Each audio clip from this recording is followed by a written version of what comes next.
Hello everyone, कैसे हैं आप लोग। उम्मीद करते हैं अच्छे होंगे। और आप सभी लोगों ने अपना रिजल्ट एनटीपीसी सीबीटी 1 का चेक कर लिया होगा। अब देखो, जो मेन खेल होता है एनटीपीसी में, जो मेन गेम है वो सीबीटी 2 का है। ये सब आप सभी लोग जानते होंगे। और आपने अब तक जो किया नहीं किया, अगर आपने सीबीटी 1 क्वालिफाई कर लिया है तो इसका मतलब है कि आप अब सीबीटी 2 देने जा रहे हो। और अब जो कुछ निर्धारित होगा वो सीबीटी 2 से ही निर्धारित आपका होगा। इस चीज़ को ध्यान में रखते हुए बहुत सारे भाई लोग कह रहे थे कि कंप्लीट स्ट्रेटजी बताओ।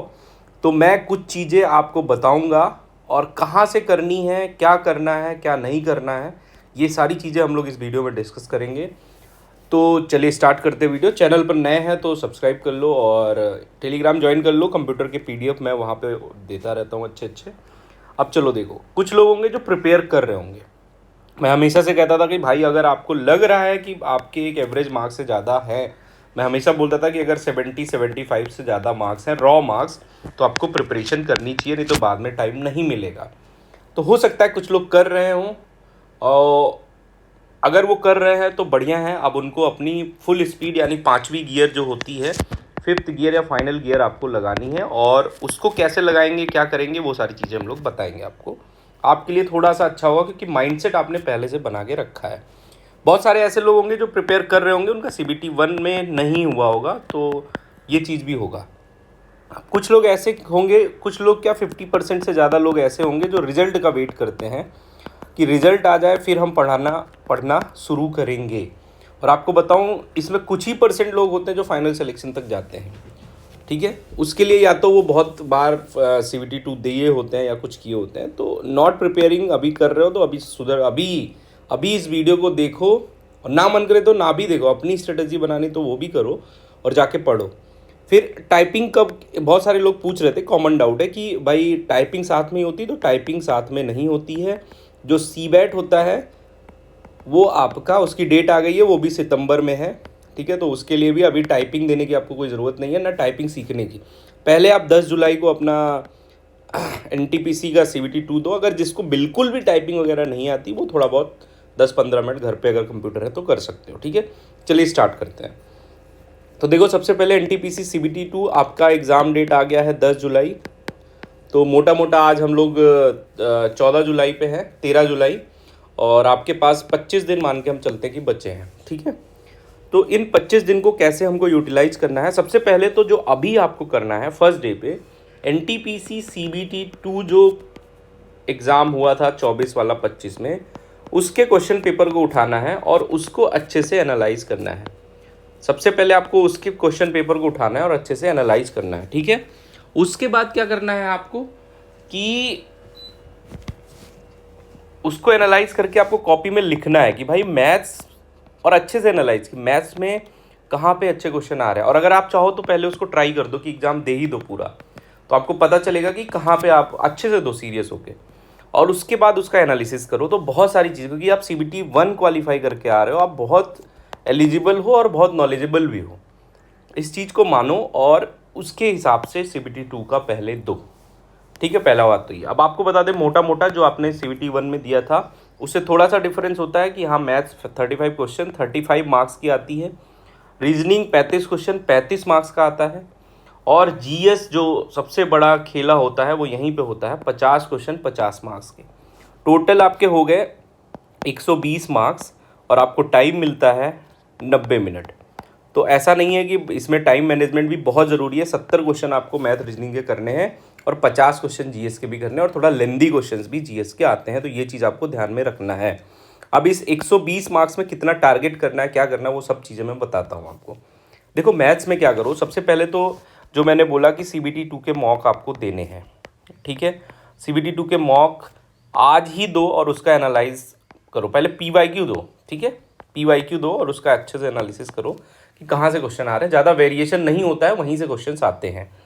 वो देख लोगे तो आपको पता चलेगा कि अरिथमेटिक वाला पोर्शन बहुत ज़्यादा है।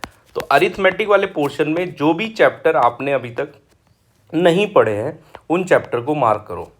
कि भाई जैसे देखो, कंपाउंड इंटरेस्ट के मैंने अभी तक 3-4 साल तक ही पढ़े थे, क्या आ रहा है उसमें, कैसे क्वेश्चंस आ रहे हैं, वो देखना है।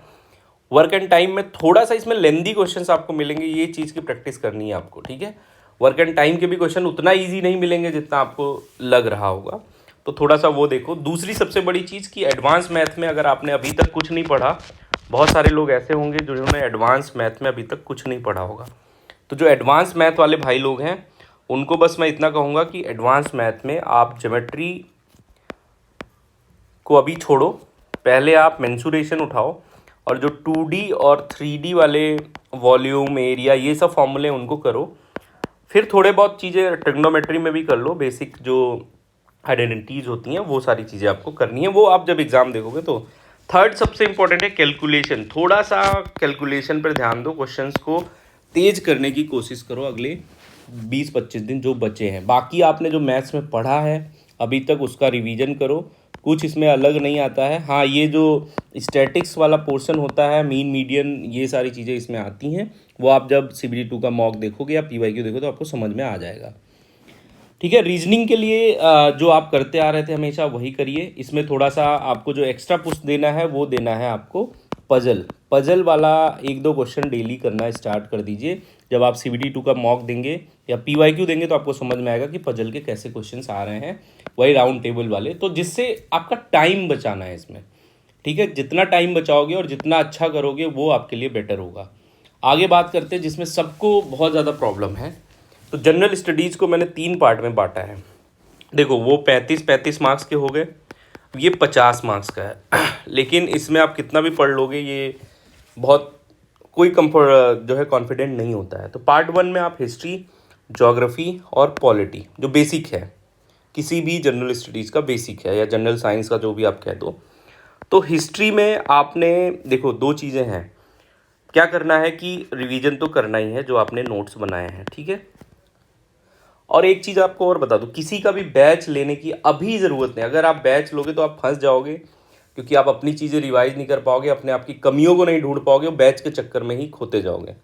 तो हिस्ट्री में रिवीजन करना है, ज्योग्राफी में भी आपको रिवीजन करना है अच्छे से, जो भी आपने अभी तक पढ़ा है, पॉलिटी में भी आपको करना है। और अगर आप इसको 1 शॉट वीडियो से करना चाहते हैं तो FRV जो परमार सर का बैच है, ये आपको यूट्यूब पे फ्री वीडियोस मिल जाएंगी, वहाँ से जाके हिस्ट्री, ज्योग्राफी और पॉलिटी की आप FRV से रिवीजन कर सकते हैं। लेकिन मैं पहले यही कहूँगा कि आप खुद से रिवीजन करिए, और जो आप PYQ देंगे तो आपको पता चलेगा क्वेश्चन कैसे आ रहे हैं। तो जो भी चैप्टर का रिवीजन कर रहे हैं थोड़ा उस नज़रिए से करेंगे आप, ठीक है।